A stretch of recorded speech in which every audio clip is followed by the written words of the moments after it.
그동안 우리가 누가복음에서 예수님의 이야기를 함께 읽었고 사도행전으로 넘어와서 사도들의 이야기 그리고 스데반의 이야기를 살펴보았습니다. 스데반은 7사람 가운데 하나였는데요. 오늘은 7사람 가운데 또 하나인 빌립의 이야기로 넘어갑니다. 예수님과 사도들과 스데반과 빌립의 사역에는 연속성이 있습니다. 많은 요소들이 연결됩니다만 그 가운데서 오늘은 그들을 통해 일관되게 일어난 표징들에 관해 살펴보고자 합니다. 예수님의 하나님 나라 사역에서 많은 놀라운 일들과 표징들, 테라타와 세메이아가 일어났고 그 놀라운 일들과 표징들은 사도들과 스데반을 통해 계속 이어졌습니다. 오늘 본문 6절을 보면 빌립을 통해서도 표징들이 나타났습니다. 빌립의 경우 5절에는 표징들이라는 말만 나오고 13절을 헬라어로 읽으면 표징들과 큰 능력들이라는 조금 다른 표현이 사용됩니다만 그의 선구자들의 사역이 빌립에게 이어지고 있음을 보여준다는 데는 이론의 여지가 없을 것입니다. 놀라운 일들, 표징들, 능력들 모두 기적을 가리키는 표현들입니다. 대개 우리는 사람의 힘으로 할 수 없는 일이 일어났을 때 그것을 기적이라고 부르지요. 하나님께서 예수님과 제자들을 통해 기적을 일으키신 이유가 뭘까요? 무언가를 보여주시기 위함이었습니다.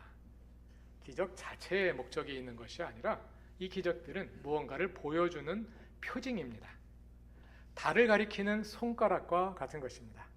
손가락을 볼 것이 아니라 손가락이 가리키는 달을 보아야 합니다. 그런 표징들은 무엇을 보여주는 것이고 왜 나타나는 걸까요?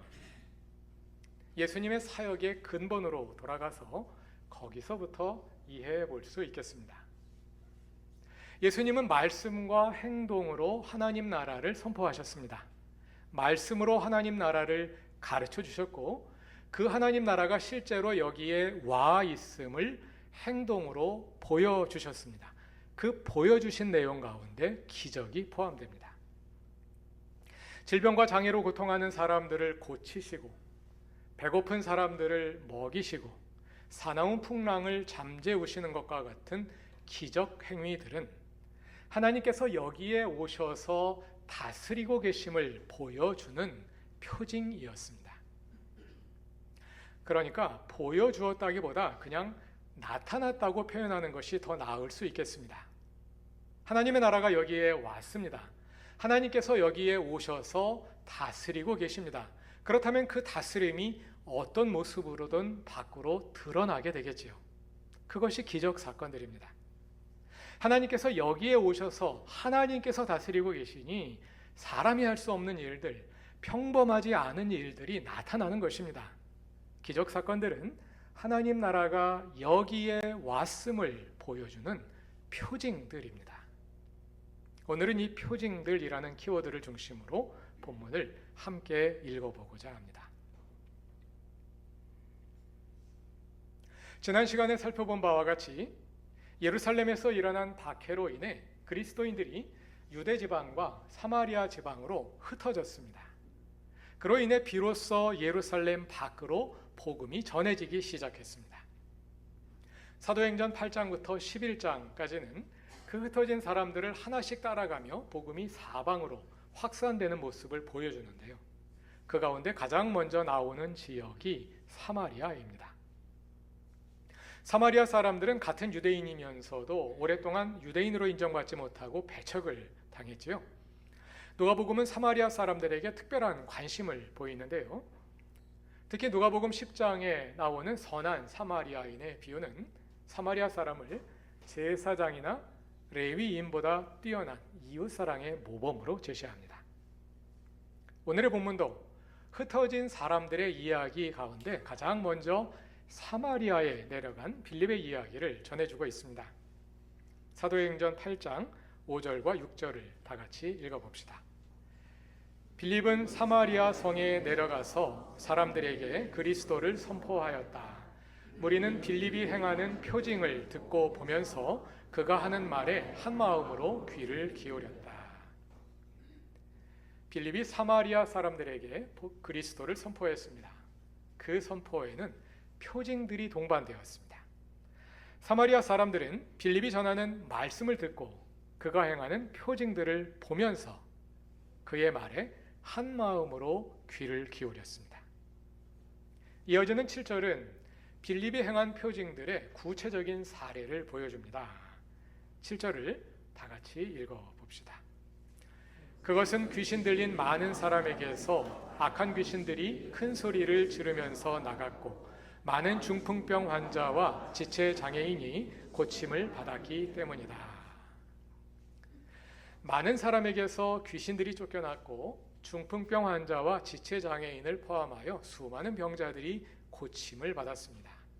그래서 그 성에 큰 기쁨이 넘쳤습니다.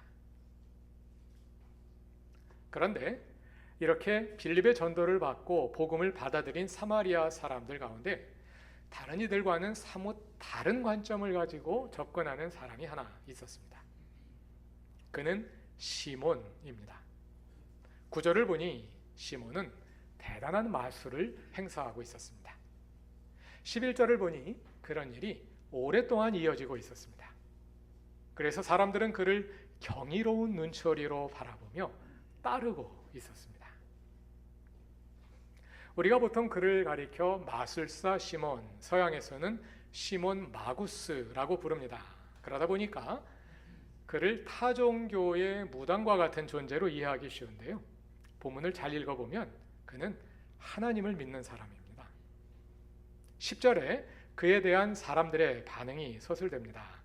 10절을 다 같이 읽어봅시다. 그래서 낮은 사람으로부터 높은 사람에 이르기까지 모두 이 사람이야말로 이른바 하나님의 위대한 능력의 소유자이다 하고 말하면서 그를 따랐다. 사람들이 그를 하나님의 위대한 능력의 소유자라고 불렀습니다. 이것은 사람들이 그를 타종교인으로 인식하지 않았음을 보여줍니다. 아마 시몬도 그 자신을 유대교의 울타리 내에서 이해하고 있었을 것입니다. 그는 사마리아 버전의 유대교 내에서 활동하고 있던 영향력이 큰 인물이었습니다. 그런데 그 영향력이 바람직한 모습으로 나타나고 있지는 않았습니다.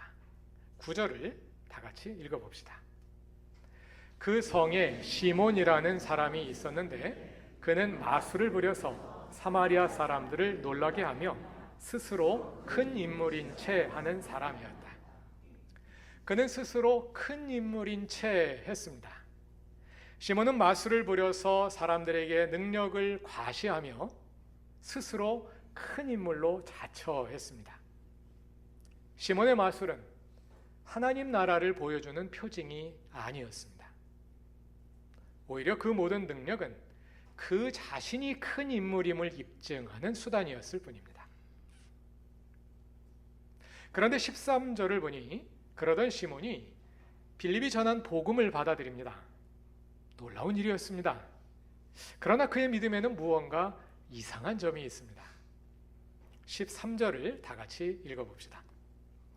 시몬도 믿게 되었고 세례를 받은 뒤에 항상 빌립을 따라다녔는데 그는 빌립이 표징과 큰 기적을 행하는 것을 보면서 놀랐다. 본문의 정황으로 미루어 볼 때 아마도 빌립이 행하는 표징들과 큰 기적들이 그동안 시몬이 행해오던 마술을 훨씬 능가했던 것 같습니다. 13절을 다시 천천히 읽어봅시다. 시몬이 믿게 되었습니다.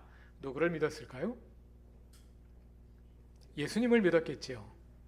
그럼 누구를 따라야 할까요?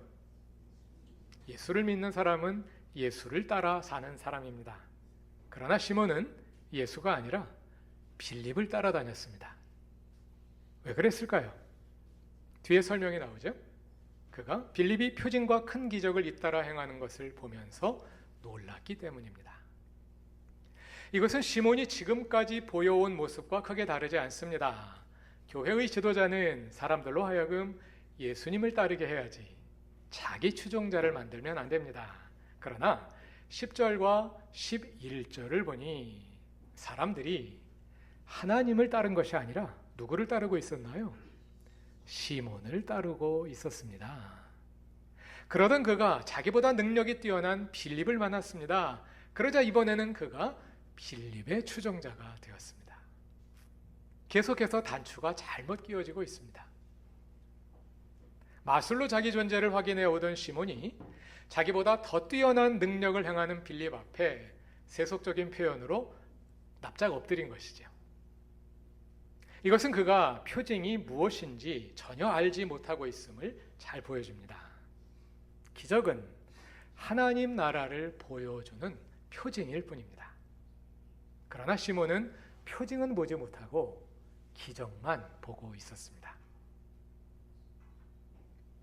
시몬의 이러한 왜곡된 신앙은 다음 장면에서 극단적으로 드러납니다. 14절 이하를 보면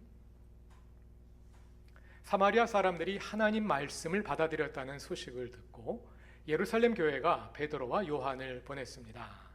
두 사람이 사마리아에 내려가서 사람들에게 안수하고 기도했습니다. 그러자 그들이 성령을 받았습니다. 18절을 보면 사도들이 손을 얹어서 성령을 받게 하는 것을 시몬이 보았다고 합니다. 보았다는 말은 성령의 강림이 눈에 보이는 현상으로 나타났다는 뜻이겠고요. 시몬이 그에 반응한 것을 볼 때 그냥 평범한 현상이 아니라 시몬을 놀라게 하는 어떤 특별한 현상으로 나타났을 것입니다. 그런데 정확히 무슨 현상이었는지 언급되어 있지는 않습니다. 성령 강림의 현상에 대해서는 사도행전 뒷부분에도 계속 나오기 때문에 관련된 본문이 다시 나올 때 생각해 보기로 하고요. 오늘은 그냥 어떤 특별한 현상이 일어났다는 이것만 확인하고 지나가기로 합시다. 사도들이 기도하여 성령이 내리는 것을 본 시몬이 민첩하게 반응합니다. 18절과 19절을 다 같이 읽어보겠습니다. 시몬은 사도들이 손을 얹어서 성령을 받게 하는 것을 보고 그들에게 돈을 내고서 말하기를 내가 손을 얹는 사람마다 성령을 받도록 내게도 그런 권능을 주십시오 하니 시몬은 성령이 내리게 하는 능력을 돈으로 거래하려고 합니다.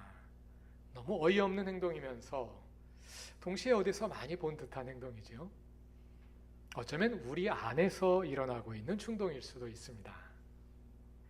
왜 시몬은 이런 어리석음에 빠졌을까요? 하나님 나라를 알지 못하면 표징도 알 수 없습니다. 표징은 하나님 나라를 지시하는 손가락일 뿐입니다. 그러나 시몬은 하나님 나라의 본질은 전혀 알지 못한 채 눈에 보이는 기적에 관심을 빼앗겼습니다. 그는 빌립이 선포하는 설교는 듣지 않고 그가 일으키는 기적에만 몰두하고 있었습니다. 그러므로 표징이 가리키는 하나님 나라를 볼 수가 없었겠지요. 가끔 이런 질문을 받습니다. 왜 오늘날은 그때와 같은 기적들이 나타나지 않을까요? 기적은 하나님 나라가 이루어질 때 나타나는 여러 가지 현상들 가운데 하나일 뿐입니다. 그라인드에 커피 원두를 갈면 온 집안에 커피 향이 퍼지듯이 하나님 나라가 이루어지면 그 나라의 표징이 나타납니다. 예수님과 제자들의 시대에는 그 표징이 기적으로 나타났습니다. 하나님께서 오셔서 다스리시니 사람이 할 수 없는 일이 나타난 것입니다. 의술이 발달하지 않은 시대에 하나님 나라가 치유의 기적으로 나타났습니다. 사람들이 먹을 것이 없어서 굶어 죽고 있는 절대 빈곤의 시대에 하나님 나라가 배고픈 사람들을 먹이는 기적으로 나타났습니다. 그러나 오늘날은 그러한 기적이 일어나지 않아도 많은 종류의 환자들을 의술로 고칠 수 있습니다. 오늘날은 오병이어 기적이 일어나지 않아도 먹을 것이 많습니다. 인류의 의술이 놀랍도록 발전하고 생산력이 최고조로 발전해서 이제는 생산이 아니라 소비가 문제가 된 사회에서 더 이상 그런 일들이 하나님 나라의 표징이 되기는 어렵습니다. 아무도 놀라지 않을 겁니다. 하나님은 더 이상 그런 기적으로 인류와 경쟁하지 않으십니다. 그러나 오늘날에도 절대 빈곤 상태에서 굶어 죽는 사람들이 많지 않나요? 2022년 기준으로 전 세계 인구 중 약 8.5%가 극빈층에 해당한다고 합니다. 특히 아프리카 사하라 이남 지역과 남아시아 지역의 빈곤율이 가장 높다고 합니다. 이 지역들은 의료와 위생 분야에서도 마찬가지로 매우 열악한 상황에서 벗어나지 못하고 있습니다. 왜 하나님은 이 지역에 기적을 일으키시지 않을까요? 그들이 굶어 죽는 이유는 하나님이 기적을 일으키시지 않으셔서가 아닙니다. 굶어 죽고 있는 다수의 인류가 충분히 먹고도 남을 만한 음식이 한국을 비롯한 선진국에서 음식 쓰레기로 버려지고 있습니다. 인류는 절대 빈곤 지역의 위생과 의료 상황을 획기적으로 개선시키기에 충분한 의료 기술과 자원을 이미 가지고 있습니다. 단지 그것이 선진국에 몰려 있고 개발도상국으로 흘러가지 않고 있을 뿐입니다. 그럼 오늘날 하나님 나라의 표징은 어떻게 나타날 수 있을까요? 오늘날 선진국의 대다수는 기독교 국가입니다. 한국에도 기독교 인구가 많고 기독교인들이 큰 영향력을 가지고 있습니다.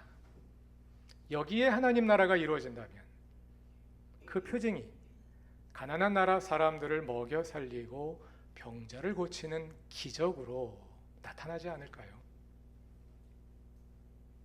오늘날 기적이 일어나지 않는 이유는 하나님이 일하시지 않아서가 아닙니다. 기독교인들이 하나님 나라를 받아들이지 않기 때문입니다. 하나님 나라가 이루어지지 않는데 어떻게 표징이 나타날 수가 있겠습니까?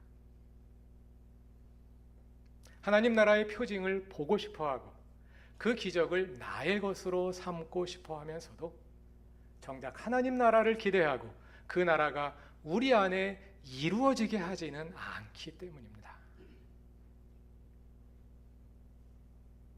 우리 삶에서는 하나님 나라에 어떤 표징들이 나타나고 있습니까? 표징은 일으키는 것이 아닙니다. 하나님 나라가 이루어질 때 자연스럽게 표징들이 나타나는 것입니다. 표징의 현상을 보지 않고 그 표징들이 가리키는 하나님 나라를 보아야 합니다. 하나님 나라가 이루어질 때 표징이 나타납니다. 우리가 스스로의 한계를 뛰어넘는 그러한 기적이 일어납니다. 인간은 욕망의 존재입니다. 욕망을 따라 살아가는 것은 일종의 자연 법칙입니다. 그러나 하나님 나라가 이루어질 때 사람이 욕망을 조절하고 자기 것을 다른 사람들과 나누는 기적이 일어납니다. 자연 법칙을 거스르니 기적이지요. 그것이 바로 하나님 나라의 표징입니다. 다른 동물처럼 사람에게는 생존 본능이 있습니다. 그래서 우리는 다른 사람에게 공격을 당했다고 느낄 때 방어적이 되고 심하면 공격적이 되고 다른 사람들을 미워하게 됩니다. 그러나 우리 안에 하나님 나라가 이루어질 때 우리가 그것을 뛰어넘어서 다른 사람을 사랑하는 기적이 일어납니다. 그것이 하나님 나라의 표징입니다. 예수님과 제자들을 통해 놀라운 일들과 표징들을 일으키신 하나님은 오늘도 우리 삶에 하나님 나라를 이루시고 그 표징들이 나타나게 하십니다. 표징이 나타나는 것은 그곳에 하나님 나라가 이루어지고 있다는 증거입니다. 우리의 삶이 하나님 나라의 표징이 되고 하나님이 살아계심을 보여주는 증거가 될 수 있기를 바랍니다. 하나님께서 그 표징들을 사용하셔서 우리를 보는 사람들이 하나님 나라를 볼 수 있게 하실 것입니다. 다 같이 기도드리겠습니다. 하나님, 우리 가운데 오셔서 주님 나라를 이루소서. 그 나라가 우리 삶의 표징으로 나타나게 하소서. 우리의 마음과 삶이 변화되어 우리의 한계를 넘어서는 기적이 일어나게 하소서. 그러한 일들이 우리 자신에게 그리고 주님을 모르는 사람들에게 표징이 되게 하시고 우리가 일상의 사명을 다할 수 있게 하소서. 예수님의 이름으로 기도드립니다. 아멘.